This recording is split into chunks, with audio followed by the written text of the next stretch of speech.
నమస్తే, welcome to our channel. నేను సిరి. కాంగ్రెస్ మాజీ మంత్రి కొణిదెల రామకృష్ణ గారు జనసేన అధినేత పవన్ కళ్యాణ్ గారిని భేటీ అవుతున్నారు. అయితే ఈ భేటీ వెనకాల రామకృష్ణ గారు జనసేనలో కలిసే అవకాశం ఉందా, అనకాపల్లిలో రాజకీయం మరింత హీట్ ఎక్కే అవకాశం ఉందా? సో ఈ అంశాన్ని మనకు వివరించడానికి మనతో పాటు ఉన్నారు ప్రముఖ senior journalist, political analyst CS Rao garu. నమస్కారం సార్. నమస్తే శ్రీ. సార్, ఇప్పుడు చూస్తున్నట్టయితే కొణిదెల రామకృష్ణ గారు జనసేన అధినేత పవన్ కళ్యాణ్ గారితో భేటీ అవుతున్నారు. అంటే పార్టీ మారే అవకాశాలు ఉన్నాయా, లేకపోతే ఒక నార్మల్గా కలిసారా సార్?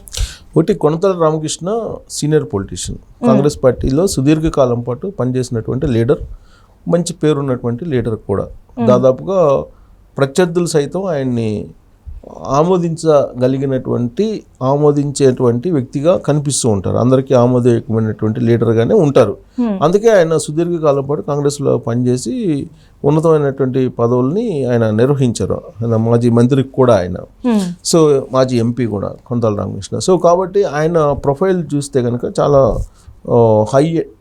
హైగా ఉంటుంది. సో ఆయన సుదీర్ఘకాలం పాటు కాంగ్రెస్ పార్టీలో ఉంటూ ఏ పార్టీకి వెళ్ళడానికి కూడా ఆయన ప్రయత్నం చేయలేదు. బట్ రాష్ట్రం విడిపోయిన తర్వాత కాంగ్రెస్ పార్టీలో ఉండేటువంటి వాళ్ళు పల్లం రాజు కానీ, లేదంటే కొణిదెల రామకృష్ణ లాంటి వాళ్ళు కానీ, ఉండవల్లి అరుణ్ కుమార్, ఇలాంటి సీనియర్స్ అందరూ కూడా దాదాపు రాజకీయంగా మరుగున పడిపోయారు. సో ఇక రాజకీయాల్లో వాళ్ళు మళ్ళీ యాక్టివ్ అవుతారా లేదా అనేటువంటి చర్చ కూడా లేకుండా ఆల్మోస్ట్ మరుగున పడిపోయారు. ఈవెన్ కిరణ్ కుమార్ రెడ్డి కానీ వీళ్ళందరూ కూడా చాలామంది ఉన్నారు ఇలా జాబితా తీసుకుంటే కనుక.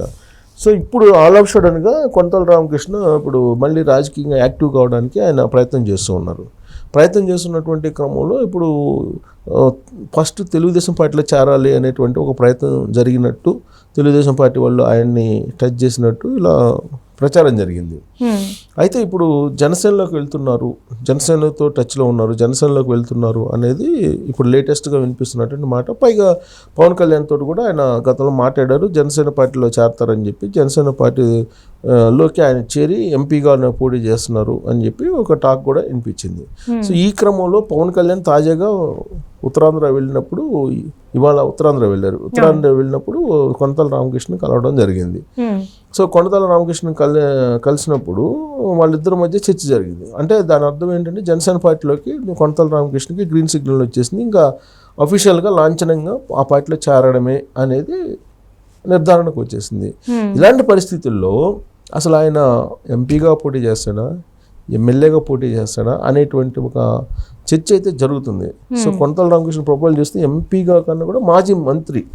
సో ఎంపీగా మరి గతంలో చరిత్ర ఉందో లేదో నాకు కరెక్ట్ క్లారిటీ లేదు, చెక్ చేయాలి దాన్ని. సో ఇప్పుడు ఆయన ఎంపీగా కంటెస్ట్ చేయించాలి ఆయన్ని అనేది ఒకటి వినిపిస్తుంది. సో ఆయన ఎక్కడి నుంచి ఒకవేళ పోటీ చేయాల్సి వస్తే అనకాపల్లి నుంచి ఆయన ఎంపీగా కంటెస్ట్ చేయాలి అనేది ఒక ఆలోచన. అయితే ఇప్పటికే అక్కడ తెలుగుదేశం పార్టీకి సంబంధించినటువంటి అయ్యన్న పాత్రుడు అడ్డాగా ఉంది అక్కడ అనకాపల్లి, ఉత్తరాంధ్రలో. ప్రత్యేకించి అయ్యన్న పాత్రుడికి ఒక ప్రత్యేకమైన గుర్తింపు ఉంది. ఎప్పుడో 83 ఎన్టీ రామారావు దగ్గర నుంచి ఆయన ఫ్యామిలీ తెలుగుదేశం పార్టీతో క్యారీ అవుతుంది. ఆయన కుమారుడు ఇప్పుడు ఆల్రెడీ విజయ్ పాత్రుడు ఎంపీగా నుంచి పోటీ చేయడానికి అన్ని రకాలుగా ఆయన ఏర్పాట్లు చేసుకున్నారు. ప్లస్ అక్కడ గెలిచేటువంటి క్యాండిడేట్ కూడా ఆయన అనేది సర్వేలు కూడా అనుకూలంగా ఉన్నాయి. కానీ ఇప్పుడు జనసేన, తెలుగుదేశం పార్టీ, బీజేపీ పొత్తు అనేది ఒకటి ఉంది కదా. ఈ పొత్తులో భాగంగా కొన్ని కోల్పోవాల్సి వస్తుంది, కొన్ని సీట్లను త్యాగం చేయాల్సి వస్తుంది అనేది ఇప్పుడు ఇటీవల కాలంలో చంద్రబాబు నాయుడు చెప్పినటువంటి ఒక ఇచ్చినటువంటి సంకేతం టెలికాన్ఫరెన్స్ సందర్భంగా తెలుగుదేశం పార్టీ వాళ్ళకి. సో ఆ క్రమంలో కొన్ని కండిషన్స్ పెట్టారు తెలుగుదేశం పార్టీకి. ఇంటికి ఒకళ్ళకే అవకాశం, ఒక సీటు అనేది ఒకటి పెట్టారు. తర్వాత వరుసగా 3 సార్లు ఓడిపోయినటువంటి వాళ్ళకు టికెట్ లేదు అనేది ఒకటి పెట్టారు. ఇలా కొన్ని రకాల కండిషన్స్, ప్లస్ ఏజ్డ్ 70 మరి 80+80 అలా ఉండేవాళ్ళని కూడా కొంత పక్కన పెట్టాలి అనేది ఒకటి కొన్ని పెట్టుకున్నారు. అయితే దాంట్లో కొంతమందికి రిలాక్సేషన్ ఇవ్వాల్సి వచ్చింది.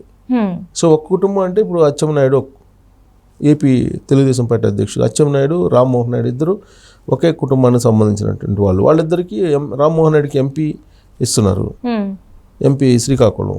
ఈయనకేమో అచ్చెన్నాయుడికేమో ఎమ్మెల్యేగా కంటెస్ట్ చేయబోతున్నారు. పైగా హోమ్ మినిస్టర్ కావాలని చెప్పి రామ్మోహన్ నాయుడు ఈ మధ్యకాలంలో ఒక మీటింగ్లో కూడా చెప్పాడు, అధికారంలోకి రాగానే హోమ్ మినిస్టర్ అచ్చెన్నాయుడికి ఇవ్వాలి అనేది ఆయన డిమాండ్ చేస్తున్నారు. అలాంటప్పుడు అయ్యన్న పాత్రుడికి అలాగే విజయ పాత్రుడికి ఎందుకు ఇవ్వరు? సో అంతే బలమైనటువంటి లీడర్లు వాళ్ళు ఉత్తరాంధ్రలో. సో అక్కడ సామాజిక బలం కూడా ఉంది. ఇలాంటి సమయంలో అయ్యన్న పాత్రుడు కుమారుడు విజయ పాత్రుడికి అనకాపల్లి ఎంపీగా కంటెస్ట్ చేయడానికి ఇవ్వకపోవడానికి వాళ్ళ కారణం ఏంటని ప్రశ్నించే అవకాశం ఉంది. కాబట్టి ఇప్పుడు ఇలాంటి పరిస్థితుల్లో కొనతల రామకృష్ణ జాయిన్ అయ్యాడు. కొనతల రామకృష్ణ కాంగ్రెస్ పార్టీలో ఉన్నారు ఎక్కువ, కానీ ఆయన కాంగ్రెస్ పార్టీలో ఉన్నప్పుడు కాంగ్రెస్ పార్టీకి వ్యతిరేకంగా తెలుగుదేశం పార్టీ పుట్టింది. సో అయ్యన్న పాత్రుడు ఫ్యామిలీ మొత్తం కూడా కొనతల రామకృష్ణకి వ్యతిరేకంగానే అక్కడ రాజకీయాలు నడిపారు, అంటే వ్యక్తిగతంగా కాకపోయినా పార్టీ పరంగా. సో అలాంటప్పుడు ఇప్పుడు అయ్యన్న పాత్రుడిని కాదని, అయ్యన్న పాత్రుడి ఫ్యామిలీని కాదని ఇప్పుడు కనుక తెలుగుదేశం పార్టీ కొనతల రామకృష్ణకి కనుక అవకాశం ఇస్తే అక్కడ జనసేన పార్టీ తరఫు నుంచి అక్కడ కొంత ఇబ్బంది కలిగేటువంటి అవకాశం ఉంది, కొంచెం రాజకీయ పరమైనటువంటి పొరపచ్చాలు వచ్చేటువంటి అవకాశం ఉంది. సో ఇలాంటి సిచ్యువేషన్లో థర్డ్ ఆప్షన్ ఏంటి అని అంటే నాగబాబు కూడా అక్కడ ఎంపీగా కంటెస్ట్ చేయాలనేటువంటి ఒక ఆలోచన చేస్తున్నాడు అనేది ఇంకోటి జనసేన నుంచి వినిపిస్తుంది. సో కాబట్టి ఇక్కడ తెలుగుదేశం పార్టీ జనసేన పొత్తు అనేది చాలామంది సీనియర్స్ని వాళ్ళ కుటుంబీకుల్ని రాజకీయంగా నష్టపరిచేటువంటి పరిస్థితి కనబడుతుంది. దీనితో మళ్ళీ ఇప్పుడు బీజేపీ యాడ్ అయింది. సో బీజేపీ యాడ్ అయినటువంటి క్రమంలో బీజేపీ వాళ్ళు కనీసం 6 ఎంపీ సీట్ స్థానాలను అడుగుతున్నారు అనేది ఒకటి వినిపిస్తుంది. సో 6లో కూడా వాళ్ళు రాజమండ్రి రోడ్లో ఒకటి ఇలా రకరకాలు అడుగుతున్నారు, విజయవాడ ఒకటి, రాజంపేట ఒకటి, ఇలా కొన్ని స్పెసిఫిక్గా వాళ్ళు అడుగుతున్నారు అనేది ఒకటి. సో 21వ తారీఖున ఈ పొత్తుకు సంబంధించిన షేరింగ్ ఇవన్నీ కూడా కన్ఫర్మ్ అయ్యేటువంటి అవకాశం ఉంది. అప్పటి వరకు కూడా తెలుగుదేశం పార్టీలో ఇప్పటి వరకు పనిచేసినటువంటి వాళ్ళు కొంత ఆందోళన అయితే చెందుతున్నారు. అసలు ఎవరెవరు ఏ సీట్లు అడుగుతారో, చంద్రబాబు నాయుడు ఎవరు బీజేపీకి ఏ సీట్ ఇస్తారో, జనసేనకి ఏ సీట్ ఇస్తారో అగమ్యకు వచ్చినటువంటి పరిస్థితి. ఇలాంటి పరిస్థితుల్లో కొనతల రామకృష్ణ పవన్ కళ్యాణ్ ఇద్దరు కలవడం అనేది ఒక సంచలనంగా మారింది. కారణం ఏంటంటే కొనతల రామకృష్ణ జనసేన పార్టీ చేరాడంటే ఖచ్చితంగా ఎంపీనో ఎమ్మెల్యేనో పోటీ చేయడానికి మాత్రమే జనసేనలోకి వస్తారు. అదర్వైజ్ ఆయన దాదాపు 10 సంవత్సరాల నుంచి రాజకీయంగా దూరంగా ఉంటున్నాడు. అసలు ఆయన ఒక రకంగా రాజకీయ నాయకుడిగా చాలా మంది జనాలు మర్చిపోయారు. సో అలాంటి సిచ్యువేషన్లో ఇప్పుడు మళ్ళీ యాక్టివ్ కావడానికి రాజకీయాల్లో ఆయన మళ్ళీ తిరిగి రీఎంట్రీ అవుతున్నారంటే డెఫినెట్గా ఎంపీగా పోటీ చేయడానికి ఎమ్మెల్యేగా అనేది వినిపిస్తుంది. బట్ ఎంపీగానే ఆయన పోటీ చేయబోతున్నారు అనేది ఆయన అభిమానులు కానీ జనసేన వర్గాలు కానీ చెప్తూ ఉన్నాయి. అలాంటి పరిస్థితులు ఎక్కడి నుంచి పోటీ చేస్తారు అంటే ఖచ్చితంగా ఆయన అనకాపల్లి నుంచి సీటు కోరేటువంటి అవకాశం ఉంది. ఒకవేళ జనసేనకి కనుక అక్కడి నుంచి ఇస్తే, లేదంటే ఏదో ఒక దగ్గర ఎమ్మెల్యేగా పోటీ చేసేటువంటి ఛాన్సెస్ ఉంటాయి. Second option. సో అటు ఎమ్మెల్యేనా ఇటు ఎంపీనా ఖచ్చితంగా జనసేన నుంచి పోటీ చేసేటువంటి అవకాశం ఉంది. ఆ నేపథ్యంలోనే పవన్ కళ్యాణ్ ఇప్పుడు కొనతల రామకృష్ణని కలిశాడని చెప్పి కూడా తెలుస్తుంది. అంటే ఇప్పుడు ఈ ఏదైతే భేటీ జరిగిందో సార్, దానివల్ల ఇప్పుడు టీడీపీకి జనసేనకి మధ్య ఏమైనా గొడవ వచ్చే అవకాశం ఉందా సార్? ఎందుకంటే సీట్ల విషయంలో రోజు రోజుకి అంటే పార్టీలలో కొంతమంది రావడం, వాళ్ళు అది కూడా చాలా సీనియర్ నాయకులు రావడం, సో దీనివల్ల వాళ్ళిద్దరికి మళ్ళీ ఏమన్నా గొడవలు వచ్చే అవకాశం ఉందా సార్? సార్ గొడవలు అంటే అధిష్టానం చాలా క్లారిటీ ఉంది. అన్ని పార్టీలు ఇటు బీజేపీ కానీ ఇటు జనసేన కానీ తెలుగుదేశం పార్టీ కానీ చాలా క్లారిటీ ఉంది. తెలుగుదేశం పార్టీ జనసేనలో క్లారిటీ ఉంది, బీజేపీ ఇప్పుడు యాడ్ అయింది. సో దీని మీద క్లారిటీ రావాల్సిన అవకాశం ఉంది. అయితే ఇప్పుడు ఏంటంటే అధిష్టానానికి సహకరించాల్సిన బాధ్యత ఈ లీడర్ల మీద ఉంది. కానీ లీడర్లు సహకరించే పరిస్థితి ఉండదు. ఎందుకు ఉండదంటే సుదీర్ఘకాలం పాటు రాజకీయాల్లో ఉన్నారు. ప్లస్ గత 5 ఏళ్ల నుంచి జగన్మోహన్ రెడ్డి ప్రభుత్వాన్ని వ్యతిరేకించి జగన్మోహన్ రెడ్డి ప్రభుత్వం మీద పోరాడినటువంటి వాళ్ళు అయ్యన్న పాత్రుడు వాళ్ళ ఫ్యామిలీ వాళ్ళంతా కూడా. అలాంటి వాళ్ళని పక్కన పెట్టి మధ్యలో వచ్చేటువంటి వాళ్ళకి టికెట్లు ఇచ్చి వీళ్ళని పక్కన పెడితే ఖచ్చితంగా కొంత డిస్టర్బ్ అయ్యేటువంటి అవకాశం ఉంది. అయినంత మాత్రాన పొత్తులకు డిస్టర్బ్ అయ్యేటువంటి పరిస్థితి ఉండదు. ఇంటర్నల్గా ఏదైనా డిస్ప్యూట్స్ గందరగోళాలు ఏమన్నా ఉంటాయో కానీ ఓవరాల్గా పొత్తుల్ని డిస్టర్బ్ చేసేటువంటి పరిస్థితి అయితే ఉండకపోవచ్చు, ఉండే అవకాశం కూడా లేదు. ఎందుకంటే రాష్ట్ర ప్రయోజనాలు ముఖ్యం అని చెప్పి జనసేన భావిస్తుంది, తెలుగుదేశం పార్టీ కూడా భావిస్తుంది. సో ఇలాంటి పరిస్థితుల్లో పొత్తుకి వచ్చిన ఇబ్బంది ఏమి ఉండకపోవచ్చు. బట్ కొంచెం ఇంటర్నల్గా కొన్ని ఇష్యూస్ అయితే కొంత ఇబ్బంది పెడతాయి, ఇబ్బంది పెట్టే అవకాశం ఉంది. Right thank you so much sir. Thank you.